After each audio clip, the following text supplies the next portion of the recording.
Officials in Bali, Indonesia are telling people, at least those in a 5-mile radius of this volcano, that they need to leave and leave now. If you look at it, it's obvious why. A massive volcano in this popular tourist destination, spewing smoke and ash, and the plumes are going up over 13,000 feet. More than 25,000 people have now been evacuated, and several airlines have had to cancel their flights. CNN's Ivan Cabrera is live from the CNN Weather Center as he watches this.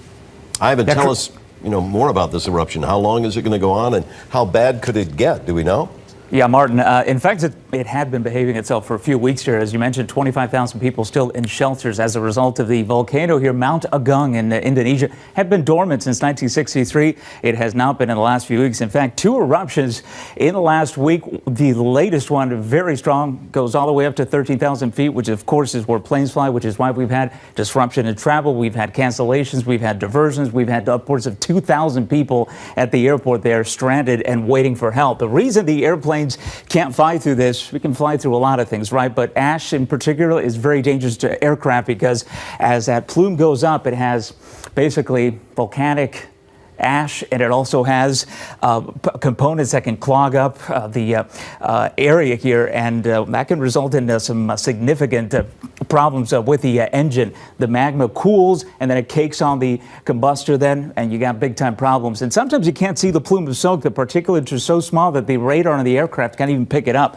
So we'll watch this closely. The radar depicting some shower and thunderstorm activity. That will likely cause problems right at the surface as the ash comes down. In fact, we have reports that ash is falling as far away as the island just to the east. So we'll see if we get the big eruption, but for now, we'll continue to monitor the airspace there, which remains quite dangerous. Guys?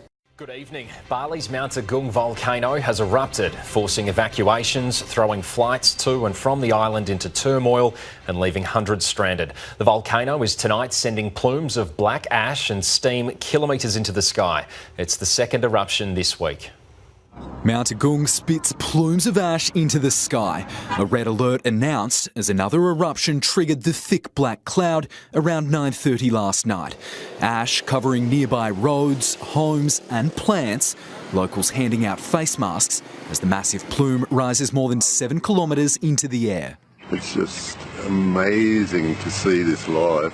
2,500 nearby villages have been evacuated to makeshift shelters 13 kilometres from Mount Agung. Thousands more are expected to follow in the coming days. We haven't had an ash cloud like this. The one that we had on the 21st of November was nowhere near as big as this, nor was the duration for as long. A community on edge, not knowing when or if they'll be able to return home. All we can do is prepare to protect these people that are being evacuated from their homes and make them as comfortable as possible. Tourists also stranded at Denpasar Airport overnight. For now, we've set up camp, found a charger point, and hopefully get out of here tomorrow sometime. I don't know when we're going to be able to fly home. They haven't told us, so we don't know much information. 22 flights cancelled, diverted or rescheduled, leaving hundreds of holiday goers scrambling to find a way home. We just rebooked through AirAsia. It cost us a bomb, but that's how we have to get home. Most airlines briefly returned to their regular schedule this morning. A bit nervous, but hopefully we'll get there. Hundreds flying out of Perth despite their travel insurance not covering volcanic activity. I'm covered for everything else, but just have to wait and see. I wouldn't actually mind getting stuck over there for a few more weeks after exams. For many, that may become a reality. This condition will running until 1 month. And after that, we have the bigger eruption. Nathan Brooks, 9 News. And Jerry Damasi is at Perth Airport tonight, tracking what's happening. Jerry, more flights have now been cancelled. Well, Michael, AirAsia has cancelled all of its Denpasar flights, so that includes 2 that were due to leave Perth this evening and another 2 that were due to arrive here later tonight. Jetstar, however, is still flying, although it is experiencing some delays, and Garuda and Batik Air also still flying. In fact, we've seen passengers here that were due to fly AirAsia paying double just to switch their tickets to a Batik Air flight, clearly determined not to let this ash cloud warning get in the way of their holiday plans. But Still, any of these flights could change at any minute depending on how conditions develop. So the advice from Perth Airport is to stay in touch with your airline, and of course the best way to do that is go to their website. Michael. Jerry Damasi, thank you.